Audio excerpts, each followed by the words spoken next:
I mean, this has to be the most Vin Diesel movie ever. Folks, after the pseudo Point Break remake Fast and the Furious came out, the world suddenly couldn't get enough of Vin Diesel. Despite now being just as much a meme as he is a high-profile celebrity, he did once get his chance at being an international spy in an action franchise. I guess that means today we're talking about XXx. If you guys haven't seen this movie, there is definitely fun to be had, but what we don't know is how it holds up and what happened to this franchise that was once so promising for Vin Diesel. As usual, I've got a couple of experts on it to tell us all about what the f happened to this movie.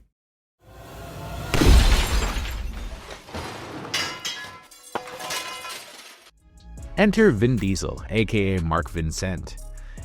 Hey, Dwayne. In 1995, he wrote, directed, and starred in a short film called Multifacial, which was semi-autobiographical and caught the attention of a guy you might have heard of named Steven Spielberg. He followed it up with a feature film he also wrote and directed called Strays, which was a hit at the Sundance Film Festival, leading to Spielberg casting him in Saving Private Ryan.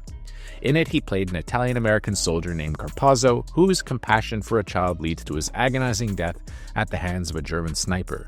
His unforgettable performance was noticed in a big way, as was his vocal role in The Iron Giant.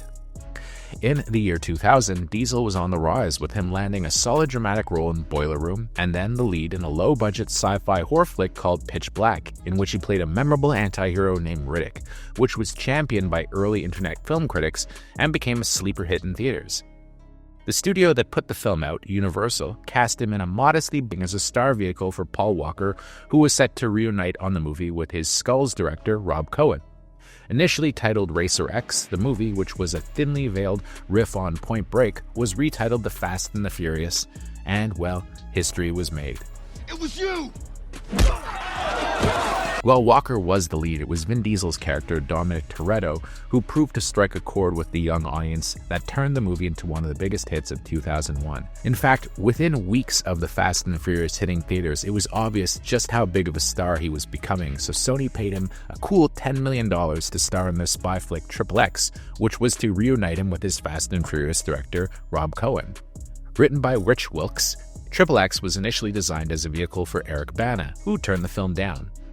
The movie was designed as an answer to the James Bond franchise, whose star Pierce Brosnan was in the midst of a very successful run, even if his most recent outing, The World Is Not Enough, was deemed by some as a bit wonky, with the choice of Denise Richards as his leading lady an obvious ploy to connect to the youth market, which was largely ridiculed. Now hold on a second. XXx would reunite Diesel with much of his Fast and Furious team, including Cohen and producer Neil Moritz. In it, he would play Xander Cage, codename XXx, an extreme athlete drafted into service by the NSA to infiltrate a Russian terrorist group called Anarchy 99, who have obtained a deadly chemical weapon called Silent Night. Right from the first scene, you can see how the James Bond franchise was being targeted, with a tuxedoed spy, played by future Cobra Kai star Thomas Ian Griffith, being taken out due to the fact that he sticks out like a sore thumb at a Rammstein concert. Diesel's co-stars in the film would include Samuel Jackson as Augustus Givens, a scarred NSA operative. He was set to become the franchise's M, and indeed was the only one who showed up in all of the sequels. Australian actor Martin Zakos, who's since gone on to specialize playing Russian bad guys, including in movies like The Equalizer, would play the film's villain Yorgi, while Asia Argento would play Yelena, a Russian agent who's XXX's love interest. Sporting a hefty $88 million budget, which was about $50 million more than what the Fast and Furious cost, XXX was predicted to be the major hit of 2002. No expense was spared, with the Sony hype machine going into overdrive, with them even posting a XXX billboard in Los Angeles in August of 2001 before even a frame of the movie had been shot. Sony spared no expense in the making of the film, with ambitious stunt work that included motocross and base jumping, with the gimmick being that Cage's specialty was extreme sports. I like anything fast enough to do something stupid in. The shoot proved to be a chaotic one, as tragedy struck when a stuntman, Harry O'Connor, was killed filming a parasailing sequence.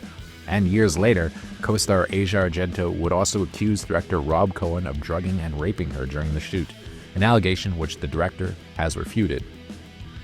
Given the studio's high hopes of the film during the summer of 2002, XXX which was stylized as small x, capital X, small x, so that it didn't look like pornography, was a brand you could find everywhere. I vividly remember buying the 2-disc soundtrack album and finding a rub-on XXX tattoo included. Once I saw the movie, I threw out the tattoo. It opened to $44 million, and, well, financially successful. It wasn't quite the major hit that Sony anticipated. It made a solid amount of money, earning $142 million domestically, which is a good number, especially back in 2002. And it made a similar amount overseas, but it didn't strike the cultural zeitgeist in the way that the Fast and Furious did, even though it actually made more money. Many at the time dismissed it as bigger, but not necessarily better. I'm untouchable. It didn't launch the franchise Sony hoped for, with Diesel, who was getting a reputation for being somewhat difficult at the time, bailing on the sequel, XXX 2 State of the Union, which replaced him with Ice Cube as another agent, and proved to be a box office bomb. In fact, for a while, the movie seemed to have really cooled Diesel's ascendance as a major star, with his big-budget Chronicles of Riddick a pretty big flop, and many slammed him for opting out of the Fast and Furious sequel, Too Fast, Too Furious. Of course, Diesel would eventually return to the franchise, with it becoming the kind of stunt-driven, epic spy saga that, well, XXX was supposed to be.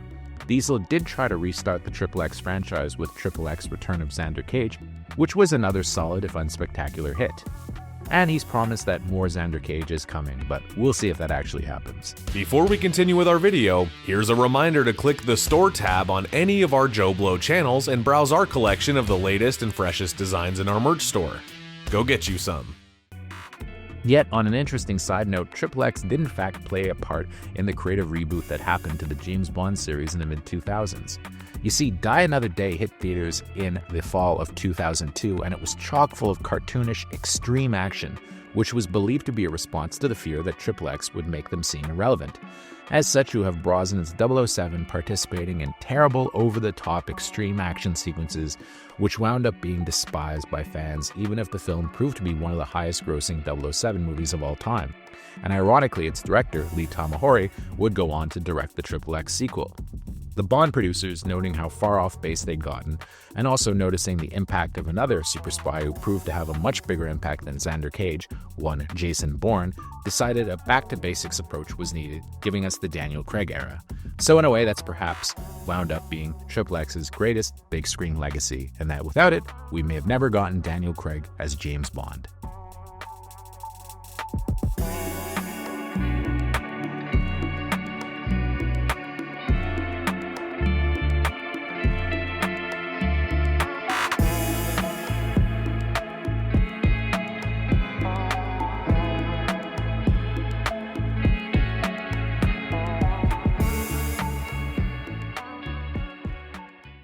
Thank you for clicking on our video, everybody. If you like what you saw here, please make sure you like the video and subscribe and share with your friends who like this sort of content. JoBlo was created by movie fans for movie fans, and we appreciate your support.